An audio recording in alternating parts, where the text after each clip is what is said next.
కేంద్ర ఎన్నికల కమిషన్ నెల రోజులు టైం ఇచ్చింది. దాని ఎస్ఆర్ అంటారు, స్పెషల్ ఇంటెన్సివ్ రివిజన్ అని.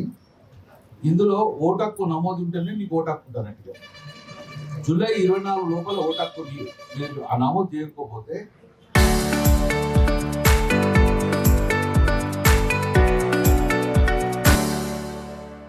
జూలై 25 తర్వాత నీకు ఓటు హక్కు దొరకదు. నువ్వు పోటీ చేయరాదు, ఓటు వేయరాదు, నువ్వు బతుకున్న సెక్షన్ కింద ఎక్కడతావు. అందుకే నేను ఏమంటున్నా, జూలై 24 లోపల ఎట్టి పరిస్థితుల్లో మనము ఎస్ఆర్ ఫామ్ నింపి నీ ఓటు నమోదు చేసుకోవాలి. దానికి బిఎల్ఓ అని పెట్టింది ప్రభుత్వం, అంటే బూత్ లెవెల్ ఆఫీసర్ పెట్టింది ప్రభుత్వం.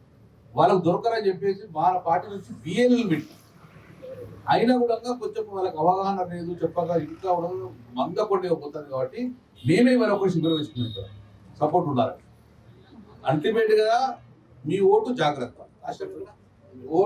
మీ ఓటు జాగ్రత్త, ఓటు ఓనియద్దని మేము ఇవల్ల బీఆర్ఎస్ పార్టీ ఏ పార్టీ ఎత్తదు, బీఆర్ఎస్ పార్టీ చేసుకొని మీ ఓటు నమోదు కాకపోతే మేమే నమోదు చేస్తున్నాం, చేయించి అప్లోడ్ చేయించే బాధ్యత మేము తీసుకోవాలి సపోర్ట్గా. సో అందుకే దయచేసి మీ చుట్టాల కానీ ఎవరు కానీ ఎవ్వరున్నా కూడా ఓటు అనేది ఈ ఫామ్, మీ ఇంటికి వచ్చింది ఆ ఫామ్, ఇది మీ ఇళ్ళకి వచ్చింది, అందరికీ రానాలు ఉంటే తెప్పించుకోరు. వీళ్ళు బిఏలో ఉంటారు, దీన్ని నింపండి, నింపి సబ్మిట్ చేస్తే ఆమె ఆన్లైన్ చేస్తే అప్పుడు మీ ఎన్నిక ఓటర్ లిస్ట్లో మీ పేరున్నట్టు. లేదు మనకెందుకు, నా ఓటు ఎవరు తీస్తారా అంటే వాటి గంగ ఓటు కూడా తీసేస్తారు. మనం ఫామ్ ఇవ్వకపోతే నన్ను ఎవరు తీస్తారా, నేను ఇక్కడ తురుకాను అంటే కూడా తీసేస్తాం. గంగుల కమలాన్ని కూడా నమోదు చేసి ఫామ్ చేయకపోతే తీసేస్తాం. కాబట్టి మీ అందరికీ నా రిక్వెస్ట్, ప్రతి ఒక్కరు ఓటు మన జన్మ హక్కు. కాబట్టి ప్రతి ఒక్కరు మీరు ఫామ్ నింపి బిఐలోకి ఇచ్చేయాలి.